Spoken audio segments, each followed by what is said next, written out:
ఆచి chicken masala. Rajampet ASP కార్యాలయంలో హర్ష వీణ హాజరయ్యారు. రైల్వే కోటూరు ఎమ్మెల్యే అరవ శ్రీధర్ పై ఆరోపణలు చేసి సంచలనం సృష్టించిన పంచాయతీ అధికారి హర్ష వీణ రాజంపేటలోని ఏఎస్పీ కార్యాలయానికి వచ్చారు. తన న్యాయవాది సాయి కృష్ణ ఆజాద్ తో కలిసి ఏఎస్పీ మనోజ్ కుమార్ హెగ్డే ఎదుట ఆమె అటెండ్ అయ్యారు. ఈ సందర్భంగా లాయర్ మాట్లాడుతూ ఈ వ్యవహారంపై ఇప్పటికే జాతీయ మానవ హక్కుల కమిషన్ కు ఫిర్యాదు చేసినట్లు తెలిపారు. న్యాయ వ్యవస్థపై తమకు పూర్తి నమ్మకం ఉందని, త్వరలోనే అన్ని నిజాలు బయటకు వస్తాయని ధీమా వ్యక్తం చేశారు. కొన్ని రోజులుగా రాజకీయ వర్గాల్లో చర్చనీయాంశమైన ఈ కేసులో హైకోర్టు ఆదేశాల మేరకు ఆమె విచారణకు సహకరిస్తున్నట్లు వెల్లడించారు.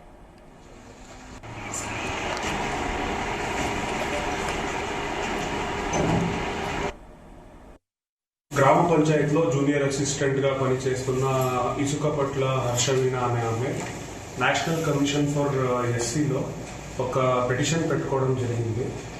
నా మీద దౌర్జన్యం జరిగింది అనేసి ఒక పిటిషన్ పెట్టుకోవడం జరిగింది. ఆ పిటిషన్ విచారణ భాగంగా ఒక నోటీస్ ఆమెకి ఇవ్వడం జరిగింది. వచ్చి ఇక్కడ ఎంక్వైరీ అటెండ్ అవ్వండి అనేసి. సో దాని భాగంగా ఆమె ఇక్కడ అటెండ్ అవ్వడం జరిగింది. ఎంక్వైరీ అటెండ్ అవ్వడం జరిగింది అండ్ ఎంక్వైరీ నడుస్తూ ఉంది. సో ఆమె ఇచ్చిన కంప్లైంట్ మేరకు, ఆమె ఇచ్చిన పిటిషన్ మేరకు ఈ ఎంక్వైరీ అనేది నడుస్తుంది. సో ఈ ఎంక్వైరీ చేసిన తర్వాత బేస్డ్ ఆన్ దట్ కంప్లైంట్ చట్ట ప్రకారంగా మనం చర్యలు తీసుకుంటాం. Thank you sir. ఎవరు దౌర్జన్యం చేశారు సార్? ఆమె ఇచ్చిన కంప్లైంట్ మేరకు ఒక ఎమ్మెల్యే మీద ఇవ్వడం జరిగింది. ఓకే, అది మనం as per merits, as per చట్టపరంగా చేస్తాం.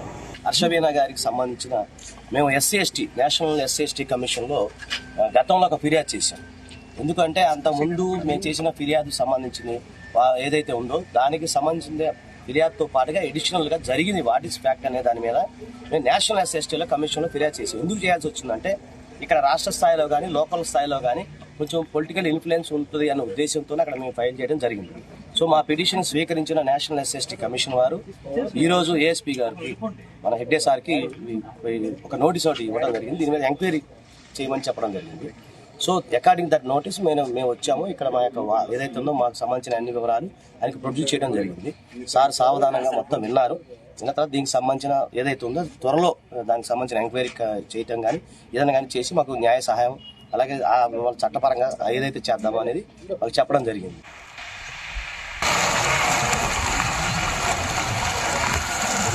ఫాస్ట్